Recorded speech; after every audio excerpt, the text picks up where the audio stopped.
January is Human Trafficking Prevention Month. And as we do with so many complicated and fast-changing policy challenges, we really take a multifaceted approach to prevention and enforcement of human trafficking. That includes public education, includes research, includes policymaking, and includes enforcement. And that's really the only effective way to tackle such an insidious and rapidly changing and growing criminal enterprise like human trafficking. Rather than describing the details of the work myself, I want to invite up Erin Andrews, the Executive Director of Fair Girls. Fair Girls works regionally with our local victims in this area, and I want to call up Erin to give you a quick case study. Taller than me. Thank you, Councilmember Hecker. I chose this particular client case study to share today because it highlights some of the struggles we still do have in Montgomery County. And as I know the council is very interested in finding those, yeah, thanks. It's a lifelong problem.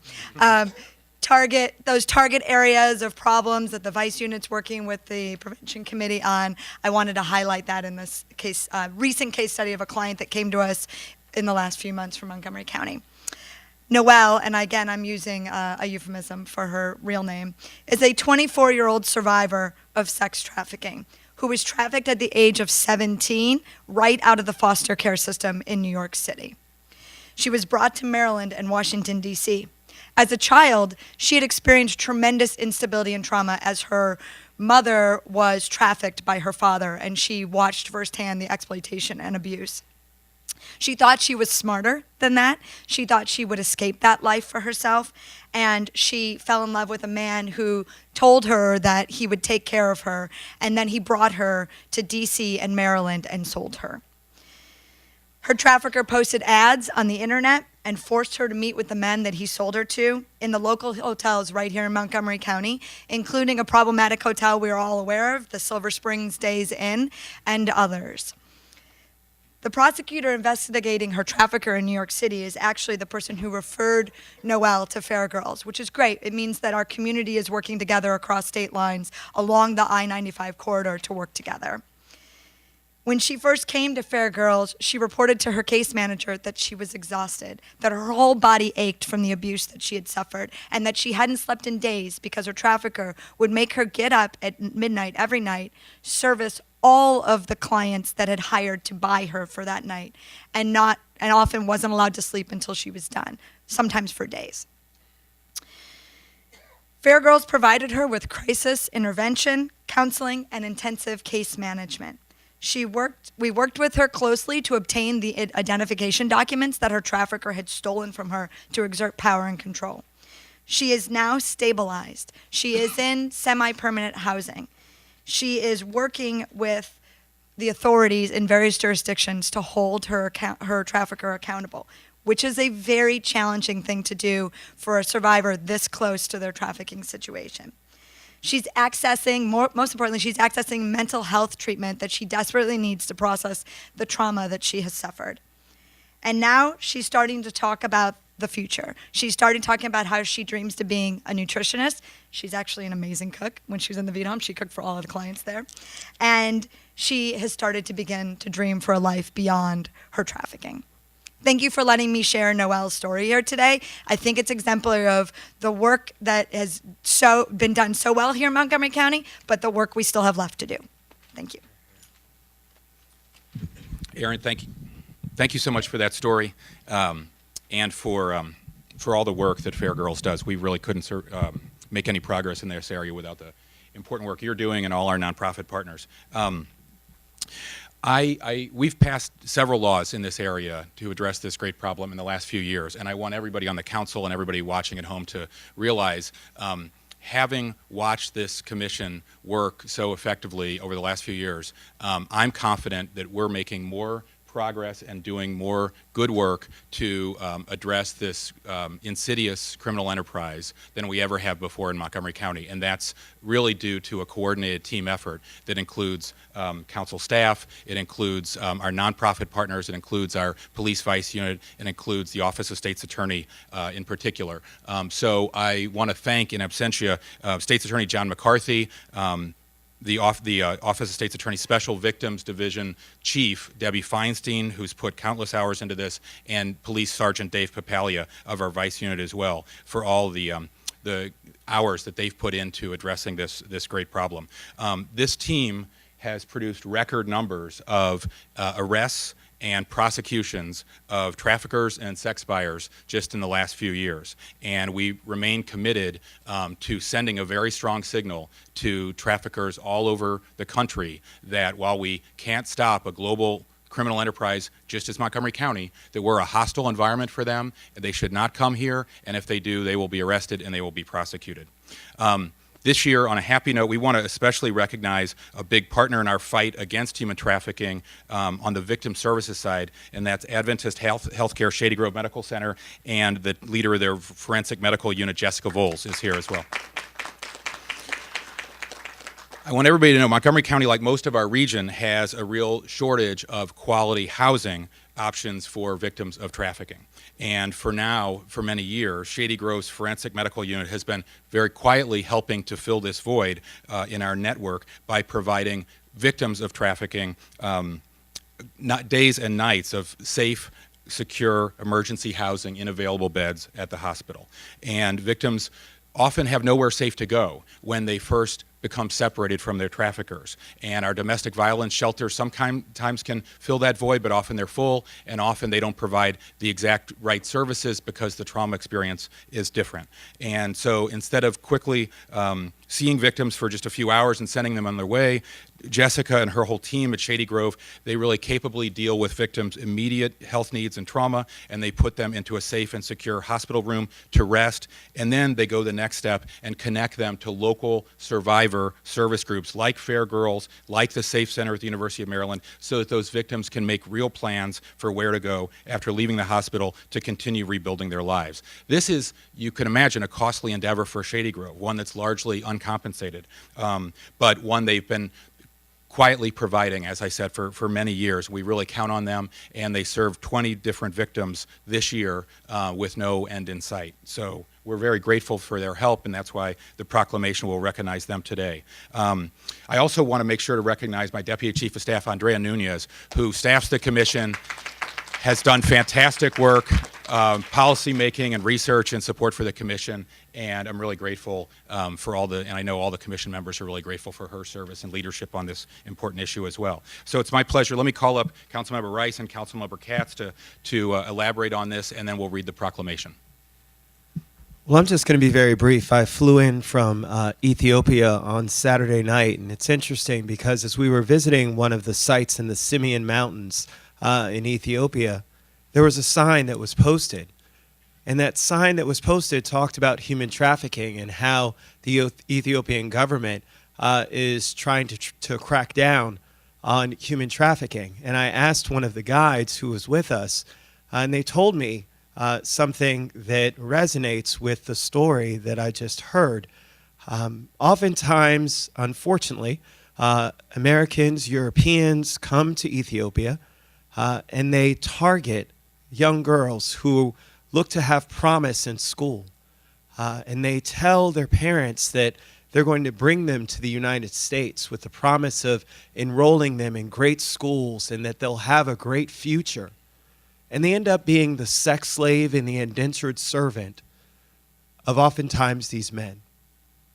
And it's very sad because these families never ever hear from their children. And this promise of greatness and success that they had for their children is lost to servitude and slavery. And it's good to see that our State Department and the Ethiopian government are actually taking a stand and finally understanding how much of a scourge this is on our human race as a whole. This is a Montgomery County issue, but this is larger than that. This is a worldwide issue in which we are going to have to continue to work with foreign governments, to work with our State Department and our federal elected leaders to make sure that we can all stamp out this scourge of human trafficking and slavery that continues to exist right here under our noses. And it's happening all the time. The single stories that you may hear about the Days Inn and Silver Spring and those are the ones that make the paper. The ones that don't are the stories that you heard about, to where that woman who was trafficked then has a daughter with the enslaver, and then that daughter then becomes the new victim. And it continues to perpetuate. We've got to put a stop to this. And we can do it if we all work together and make sure that it continues to be a focus. And I really appreciate all the great work that every single one of you is doing to make that happen. And for my colleagues, and of course, one of my folks in my office, Rose Taylor, who serves on that commission for me and continues to fight the good fight each and every day. So thank you very much, and thank you all for your great work. Well, and thank you. You know, as being the third speaker, everything that could be said has been said, but let me just say to each of you, thank you very, very much for everything that you're doing. Government has to work together with everyone. The nonprofit community, the public safety community has to work together with everyone to stop this horrific human problem.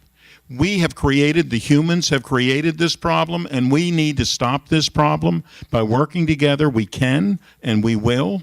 And when people understand that if they come, and to Craig's point, it is a worldwide problem, but we can solve it when it comes to Montgomery County. I know the state's attorney was sorry that he had to leave. He was here earlier. But by all of us working together to make certain that once someone does these horrible things, that they are prosecuted and that they serve the time to the maximum that they can possibly serve, to understand that we will not put up with this horrible situation anymore. So thank you very much. I look forward to reading the proclamation. All right. Thank you, Mr. Chairman. Jessica, can you and your team come on up? Okay, how are we going to do? So, County Council of Montgomery County, Maryland. Whereas human trafficking is a form of modern-day slavery that is a serious criminal problem in Montgomery County, where traffickers use violence, threats, deception, and other manipulative tactics to force and coerce women and men to engage in commercial sex acts or to provide labor or services against their will, and Whereas there were 72 cases of human trafficking in Maryland in 2018 reported to the National Human Trafficking Hotline, and Montgomery County Police investigated 6 human trafficking cases in 2018, leading to human trafficking charges brought against 14 individuals and over 40 sex buyers facing criminal charges. And whereas January is National Slavery and Human Trafficking Prevention Month, which formally recognizes that human trafficking consistently occurs in the United States and emphasizes the need for the public and private sectors to come together to focus on prevention, prosecution, partnerships, and support for survivors. And whereas Adventist Healthcare Shady Grove Medical Center has been a strong partner of the Montgomery County Human Trafficking Prevention Committee, Montgomery County Police, and local nonprofit organizations by providing high-quality, short-term emergency care and shelter for survivors of human trafficking through the dedicated leadership of Jessica Voles and the small, tireless forensic nursing unit. And whereas AHSMC's forensic nursing unit is the only one in the county, and it is one of the few hospitals in the region that provides this invaluable service to victims in crisis, serving approximately 20 victims of trafficking per year. Now, therefore, be it resolved, the County Council of Montgomery County, Maryland, hereby recognizes January as National Slavery and Human Trafficking Prevention Month, and be it further resolved that the County Council commends Adventist Healthcare Shady Grove Medical Center and Forensic Nursing Unit Clinical Nurse Manager Jessica Voles for their invaluable service to Montgomery County and for their outstanding service to survivors of human trafficking presented on this 29th day of January, 2019. Congratulations.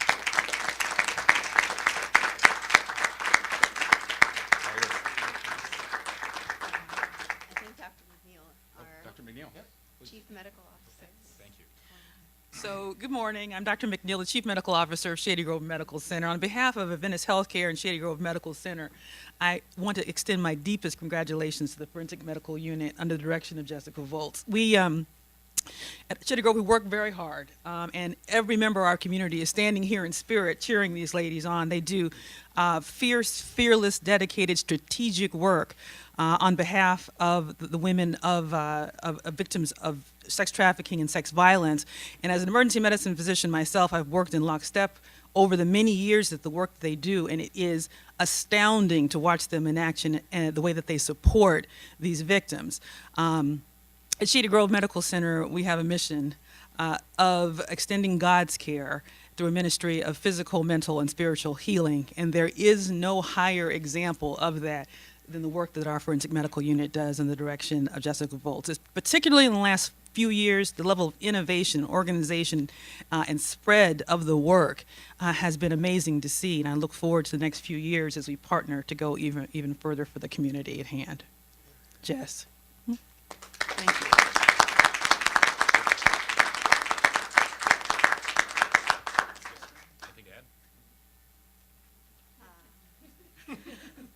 Okay.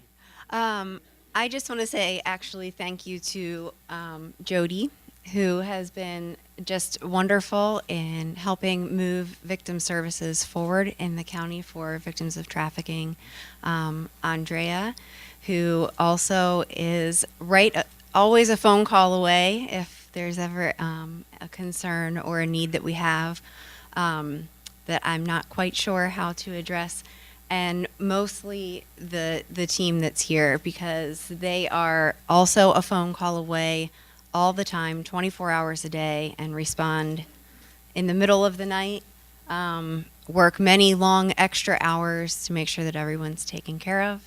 And we're very honored to be here. So thank you. Thank you very much. Now I think we're going to take a picture. I'd invite my colleagues to stand and join us.